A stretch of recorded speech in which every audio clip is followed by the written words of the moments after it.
말씀에 들어가기 전에 앞서 우리가 살다 보면 놀랄 일들이 정말 많이 있습니다.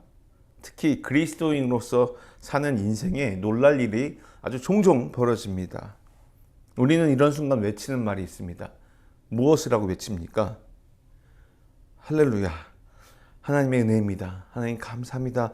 이런 고백을 막 합니다. 그런데 여러분이 막상 우리를 놀라게 하는 그것이 어디서부터 왔는지 생각해 보셨습니까?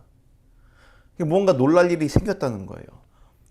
뭔가 기대하지 않았는데 일이 생겼고요. 간절히 바랬는데 무언가 이루어졌고요. 내가 예상했던 것보다 더 많은 무언가, 더 좋은 일이, 보통 좋은 일이 생겼을 때 이렇게 놀랍니다.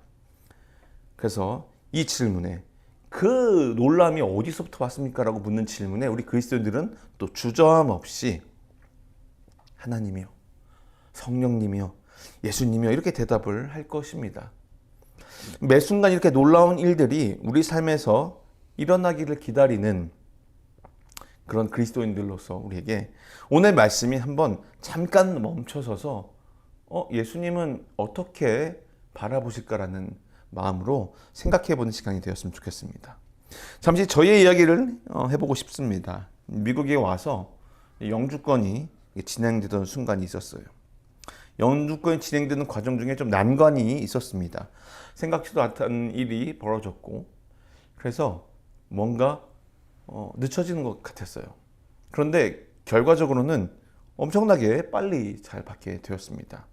영주권이 제 손에 딱 받는 순간 사실 받기도 전에 이제 핸드폰으로 확인을 합니다. 내 케이스가 어떻게 됐는지.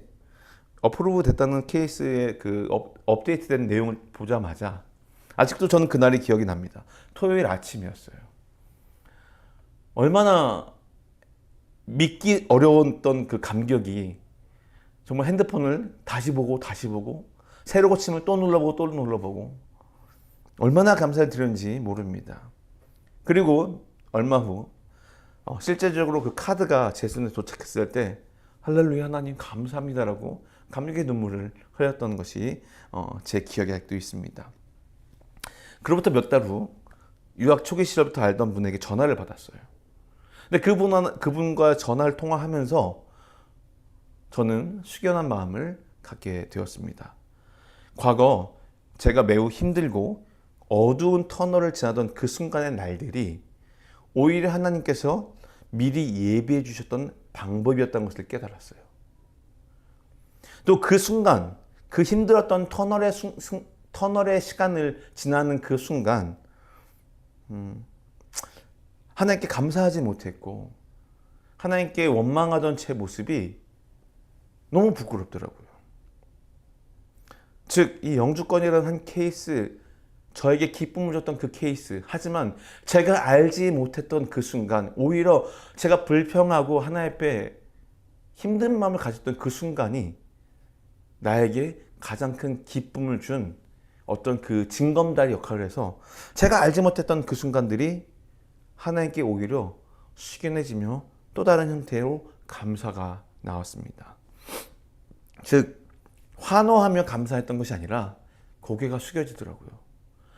아, 우리 하나님이 이렇게 크신 분이었구나. 내가 생각했던 이만큼이 아니라 훨씬 더 많은 역사서부터 시간으로부터 그것을 지켜보고 계셨고 그것을 이끄는 하나님이시구나. 그 순간 영주권 받아서 펄펄 뛰던 그 기쁨이 아니라 주님, 제가 이렇게 크신 하나님을 조금이라도 원망했던 게 너무 부끄럽습니다. 하나님은 변치 않으시고 이렇게 능력이 있으신 분인데요. 그러면서 지난 날들의 하나님의 사랑과 은혜에 진정 어린 감사의 고백이 나오는 거예요. 그리고 나서 영주권 받은 지 1년이 지났습니다. 경제적으로 매우 어려운 상황을 마주하게 되었습니다. 다시 또 주님을 찾고 또 기도합니다. 그런데 하나님의 예비하심이 또 있었어요. 그로부터 얼마 지나지 않아 저의 사역지가 또 옮겨지면서 그곳에서 경제적인 어려움이 하나씩 해결돼 나가는 거예요. 그리고 또 그 연장선에서 이곳에 이렇게 새로운 교회를 세울 수 있게끔 하나님께서 또 다른 것들을 준비시켜 놓으셨던 과정이었다는 거예요. 지금에서 생각해보면 역시 하나님은 이렇게 완벽하신 분이구나라는 것을 깨닫게 됩니다.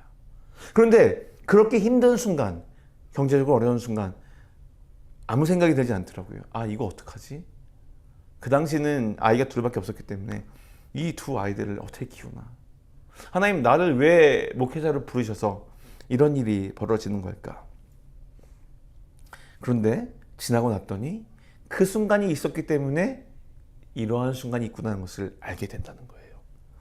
이런 모습이 저에게만 해당됩니까? 아니면 여러분도 그러십니까? 우리가 언제까지 이런 모습으로 예수님 앞에 서 있어야 될까요? 사실 오늘 본문에 등장하는 도마에게서도 그런 모습을 찾아볼 수 있었다는 것입니다. 저의 이야기뿐 아니라 여러분의 이야기며 오늘 본문 속 도마의 이야기입니다. 자, 그런 도마에게 예수님께서 오늘 무슨 말씀하시는지 잘 묵상해 보며 궁극적으로 예수님께서 원하시는 삶이 무엇인지 깨닫고 도전받는 시간이 되기를 주님의 이름으로 축원드리며 기대합니다. 자, 오늘 본문은 부활하신 예수님을 이미 경험한 제자들이 모인 장소에 아직 부활의 예수님을 직접 경험하지 못한 도마가 내 손을 그분의 옆구리에 직접 넣어보지 않는 한 나는 믿을 수 없어라고 고백하는 장면으로 시작게 됩니다. 자, 이때 이 말씀을 묵상하면서 이 생각이 들었어요. 도마의 이 말을, 그런 마음을 예수님께서 알고 계셨을까요? 모르고 계셨을까요? 예수님이 그 장소에, 도마가 예수님이 없는 제자들과 모인 장소에서 예수님이 없다고, 나는 믿을 수 없다고 하는 그 고백을 어딘가 다른 곳에 계신 예수님께서 알았을까요? 몰랐을까요? 저는 알았다고 봅니다. 왜냐하면은 예수님의 옷자락만 만졌음에도 불구하고 병이 나았던 그 여인 앞에 나의 능력이 흘러내려갔다라고 말씀하시거든요. 또 귀신 들린 아이를 직접 신방하지 않고 멀리서 그 죽은 아이가, 귀신 들린 아이, 죽은 아이입니다. 죽은 아이가 잠자고 있다, 죽은 게 아니다라고 말씀하세요. 즉 직접 가서 보지 않으시고도 능력을 행하셨던 분이라면은 오늘 이 도마의 고백을 예수님은 알고 계셨으리라고 봅니다. 자, 이랬던 예수님이 오늘 도마에게 오셔서 자, 봐라 라고 하지 않으셨어요. 바로 나타난 게 아니라는 거예요. 자, 오늘 본문 한번 보면요, 이렇게 기록이 되어 있습니다. 25절 마지막에 못자국을 보고 내 손가락을 그 못자국에 넣어보며 내 손을 그분의 옆구리에 넣어보지 않는 한 나는 믿을 수 없소라고 말했어요. 그리고 그 다음 26절에 이렇게 시작됩니다. 이 도마의 고백을 듣는 예수님께서 좀 답답하지 않으셨을까요? 나랑 같이 3년을 먹고 마시며 그렇게 많은 기적을 봤는데도 심지어 다른 제자들이 봐서 그것을 말해줌에도 불구하고 믿지 못하는 도마에게 예수님은 사실 즉각가지 않으셨어요. 26절 이렇게 나옵니다. 8일 후에요. 8일이 지났어요. 어쩌면 저는 이 도마가 경험한 그 8일이 저의 인생에서 하나님께 원망하던 그 어둠의 시기를 지났던 모습과 똑같지 않았을까 생각이 드는 거예요. 남들은 다 믿어요. 남들은 다 예수님이 있다고 고백을 하고 그 은혜에 푹 빠져서 막 너무 행복한 신앙생활을 하고 있어요. 잘 보세요. 베드로나 다른 제자들은 이미 부활하신 예수님을 만났어요. 마음이 얼마나 행복했을까요? 그런데 도마는 아직 자기 마음을 완전히 감동시키고 믿을 만한 그 예수님을 아직 못 본 거예요. 자기의 기준치에 차지 못한 겁니다. 그래서 믿지 못하겠는 거예요. 그런데 다른 사람들 믿고 있어요. 그렇게 8일이 지났어요. 그러고 나서 예수님께서 제자들이 있는 그 집에 아주 신묘막측한 방법으로 등장하십니다. 26절에 이렇게 기록되어 있습니다. 8일 후에 예수의 제자들이 다시 그 집에 모였고 도마도 그들과 함께 거기 있었습니다. 문이 잠겨 있었는데 예수께서 들어와 그들 가운데 서서 말씀하셨습니다. 제가 신학교 때 이 부분을 가지고 열심히 연구를 했던 적이 있습니다. 이게 마치 영화 같은 장면이에요. 문을 꽁꽁 닫아놨어요. 역사적으로 이들의 살던 집은 대부분 들어오는 현관부터 방 안까지 두세 개의 문을 거쳐 들어야 되는데 그 문이 모두 닫혀 있었어요. 그런데 예수님께서 그 닫힌 문을 아무렇지도 않게 통과하셔서 가운데 딱 등장하신 겁니다. 딱 등장하신 거예요. 자자하고. 예수님께서 잘 보세요. 어떻게 하십니까? 제자들에게 깜짝 놀랄만한 방법으로 등장하신다는 거예요. 특별히 누구에게요? 오늘 바로 이 도마에게라는 거예요. 도마에게 또한 말씀을 하십니다. 뭐라고 말씀하시죠? 너의 손가락을 이리 내밀어 보아라. 너의 손을 내밀어 내 옆구리에 넣어 보아라 라고 말씀하시는 거예요. 즉 도마의 믿음의 수준을 아시고 책망하기보다 그래 만져봐라, 넣어봐라. 네가 걱정하는 어떻게 사람이 죽었다 다시 살아, 나는 그분의 옆구리에 찔린 못자국을 직접 봐야 되겠는데, 손에 박히는 그 못자국을 봐야 되겠는데, 그 수준에 맞게 예수님께서 말씀하시는 거예요. 그래 만져봐라.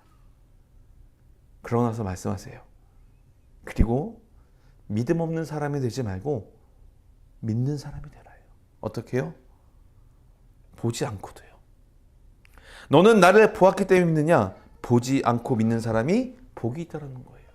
그런데 도마에게 말씀 이렇게 해요. 믿음 없는 사람이 되지 말고 믿는 사람이 되라는 거예요. 여기서 믿는다는 것은 네가 직접 만지거나 너가 직접 이렇게 보지 않더라도 믿는. 자, 예수님이라면은 오늘 도마에게 말씀하실 때 어떤 마음으로 말씀하셨을까요? 어떤 믿음을 요구하는 겁니까? 믿음 없는 사람이 되지 말고, 즉 너가 직접 만지고 기적을 눈으로 보고 하나님께서 행하시는 놀랄 일들을 경험하지 않더라도 너에게 예비한 순간에 예비된 은혜가, 예비된 하나님의 뜻이 이루어지는 것이 있을 것이니 믿는 사람이 되라는 겁니다. 자, 우리가 살면서 여러 가지 일이 있습니다. 깜짝 놀랄 일이죠. 그 생각이 들었어요. 하나님께서 뭔가 예상하지 못한 일을 하십니다. 근데 제가 요즘 들어서 나의 믿음이 하나님 앞에서 조금 더 자랐구나 느낀 게 있어요. 뭐냐면은 하나님께서 하신다고 했으면 하시겠지예요. 놀랄 일이 아니라는 거예요. 하나님께서 하실 일이 있고 하나님께서 하신다고 했어요. 즉 오늘의 말씀의 제목처럼 이것이 놀랄 일이 아니라 믿을 일이라는 거예요. 하나님께서 하실 일을 믿는 거예요. 과거에 하나님께서 행하신 일들에 저는 너무 놀랐어요. 왜요? 믿지 못했기 때문에요. 하나님께서 하신다고 했고 하나님께서 주신다고 했고 하나님께서 이루신다고 했는데 기다리지 못하니까 마음속에 조마조마함이 가득 찬 거예요. 될까? 안 될까? 어떡하지? 근데 막상 되니까 어떻게 되죠? 진짜 하셨어. 우와 진짜 하셨어. 흥분이 돼요. 막 주님 감사합니다 막. 근데 오늘 본문에 예수님께서 도마에게 요구하시는 바로 믿음이 무엇이냐면요, 그런 믿음이 아니라는 거예요. 뭔가 이렇게 이랬을 때 막 흥분되듯 감사하면 이게 아니라, 모든 것을 하나님께서 보고 계시기 때문에 나는 하나님의 뒤를 조용히 쫓아가는 제자가 되는 거예요.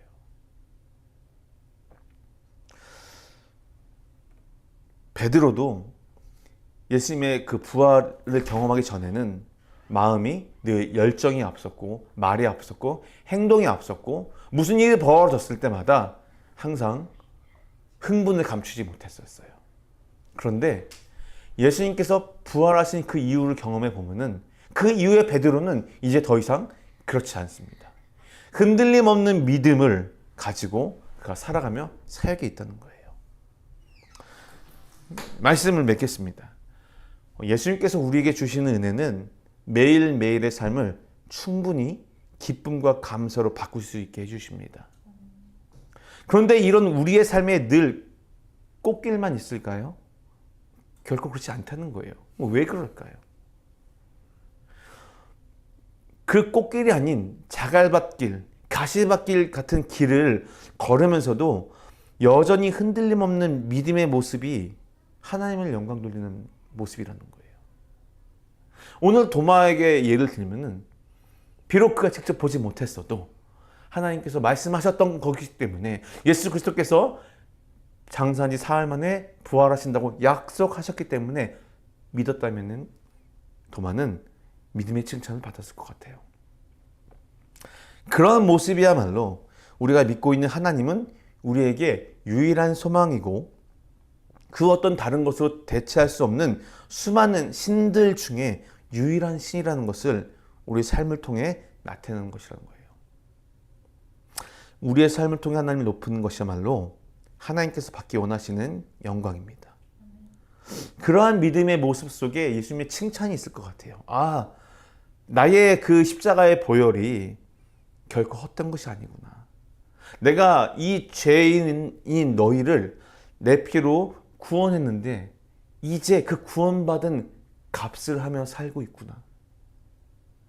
내가 너에게 부어준 그 은혜가 세상을 갔다가 때로는 주님의 품을 왔다 갔다 하면서 매일매일 큰 감격에 빠져 사는 것이 아니라 내가 흘린 그 보혈의 피로 인해서 너가 이제는 내 안에서 잠잠히 거하며 하나님을 신뢰하며 살아가고 있구나. 이럴 때 예수님께서 기뻐하실 것 같아요. 그리고 그러한 모습을 믿지 않는 사람들에게 보여줄 때 그것이야말로 바로 그리스도인들의 진정한 믿음의 본이 아닐까 싶어요. 우리가 세상 사람들에게 무엇을 말하겠습니까? 사실은 세상 사람들이 말하는 세상의 가치는 기독교인들이 주지 못해요. 성공, 건강, 부유함, 많은 가치들이 있지만 사실 그리스도인들의 가치는 그것이 아니거든요. 하나님 안에서 모든 가치가 새롭게 쓰여집니다. 그리스도인들이 부유해야 된 이유는 내가 잘 먹고 잘 살기가 아니라 하나님께서 주신 이들에게 나눠주기 위함이에요. 내가 멋지게 살고 60년, 70살, 60살, 70살이 해도 주름 하나 없이 몸을 관리해서 훌륭한 몸매를 유지하며 피부를 유지하며 살아가는 건강의 유지가 아니라 내가 건강을 하나님께서 간구하며 건강해야 된 이유는 하나님께서 우리에게 주신 소명을 잘 순종하며 이루기 위함이에요. 믿지 않는 사람들에게 무엇을 말하겠습니까? 그리스도를 모르는 이들에게 무엇을 말하겠습니까? 바로 이거라는 거예요. 세상이 어떻게 말한다 할지라도 우리가 하나님의 은혜로 예수님의 사랑으로 성령님의 동행하심으로 그 안에서 흔들림 없이 하나님을 신뢰하고 가는 거예요. 누가 뭐라 해도 우리는 하나님 때문에 앞으로 나아가야 된다는 겁니다. 그리고 그 과정 가운데 하나님께서 부어주시는 또 다른 선물이 있을 것이며 그 선물로 인해서 또다시 우리는 기뻐하며 나갑니다. 그 선물이 우리가 원하는 모습이 아닐 수도 있어요. 그러나 분명히 예수님께서 약속하셨습니다. 예수 안에 거하는 자들은 우리의 목마름이 전혀 없는, 갈증이 전혀 없는 평강의 하나님이요 또 시냇가에 심은 나무같이 철을 쫓아 우리를 먹이시는, 우리를 동행하시는 예수님이 함께한다는 약속입니다. 그래서 오늘 이 본문의 말씀에 있는 도마의 이야기를 생각하면서 또 특별히 우리의 믿음을 보면서 이것을 기억했으면 좋겠습니다. 우리의 하루의 삶이 놀랄 일인가 아니면 믿을 일인가요? 우리는 하나님께 믿음을 고백하며 믿음으로 나아가는 귀한 주의 권속들 되시기를 주님의 이름으로 축원드립니다. 아멘.